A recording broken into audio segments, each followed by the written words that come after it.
मध्यमा पेपर 1 पद्यांश का भावार्थ हिंदी में लिखिए। Explain the following phrase in Hindi. पुष्प की अभिलाषा।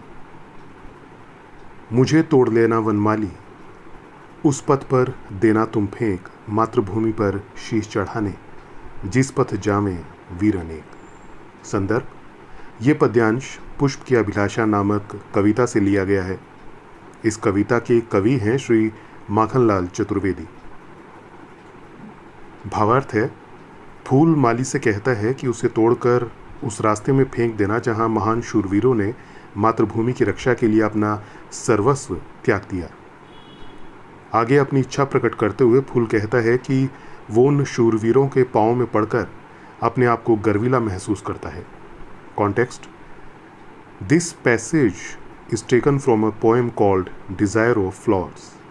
The poet of this poem is Sri Makhanlal Chaturvedi. Meaning, the flower tells the gardener to break it and throw it in the way where the great knights gave up everything to protect the motherland.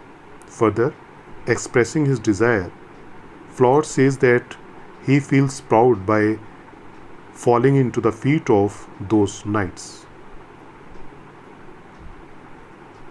2a एक बूंद। देव मेरे भाग्य में क्या है बदा, मैं बचूंगी या मिलूंगी धूल में, या जलूंगी फिर अंगारे पर किसी, चू पड़ूंगी या कमल के फूल में। संदर्भ है, ये पद्यांश एक बूंद नामक कविता से लिया गया है। इस कविता के कवि हैं श्री अयोध्या सिंह उपाध्याय हरियौत। भावार्थ: बादलों की गोदी में से निकलकर एक बूंद ने भगवान से पूछा कि उसके भाग्य में क्या लिखा है। वो बाहर निकलकर बच पाएगी या धूल में मिलकर मिट जाएगी। उसे मालूम नहीं है कि वो अंगारे में पड़कर जल जाएगी या कमल के फूल के दलों पर गिर पड़ेगी। उसके नसीब में क्या लिखा है। Context: this passage is taken from a poem called a drop. The poet of this poem is Mr. Ayodhya Singh Upadhyay Hariyot. Meaning, a drop from the dock of clouds asked God what's written in his fate. Will she be able to get out and survive, or will it get mixed up in the dust? She doesn't know whether she will burn in coals or fall on lotus flowers parties. What is written in his fate? पद्यांश का भावार्थ। 2b एक बूंद। लोग यूं ही हैं झिझकते सोचते, जबकि उनको छोड़ना पड़ता है घर, किंतु घर का छोड़ना अक्सर उन्हें बूंद लौ कुछ और ही देता है कर।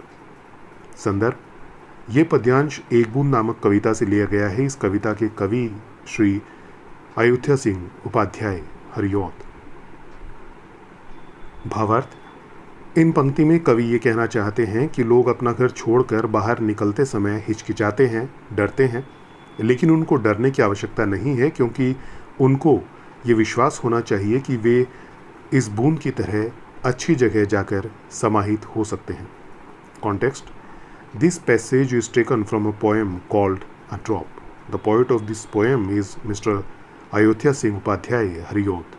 Meaning, in these lines, the poet wants to say that people are hesitant while leaving their house and go out, but they do not need to be afraid, because they should believe that they can go to a good place like this drop. Third, ए मालिक तेरे बंदे हम। ये अंधेरा घना छा रहा, तेरा इंसान घबरा रहा, हो रहा बेखबर, कुछ ना आता नजर, सुख का सूरज छिपा जा रहा है, तेरी रोशनी में वो दम जो अमावस को कर दे पूनम। संदर्भ: ये पद्यांश ए मालिक तेरे बंदे हम नामक कविता से लिया गया है। इस कविता के कवि हैं श्री भरत व्यास। भावार्थ: कवि भगवान से प्रार्थना करते हैं कि सब जगह अंधेरा छा गया है और मनुष्य डर के मारे कुछ सोच नहीं पाता, उसे कुछ नहीं दिखता, जीवन का सुख मिटता जा रहा है। वो भगवान से प्रार्थना करता है कि भगवान अपनी शक्ति से इस अमावस्या रूपी अंधेरापन को पूर्णिमा में बदल दें, अंधकार को रोशनी में बदल दें। Context: this passage is taken from a poem called a मालिक तेरे बंदे हम।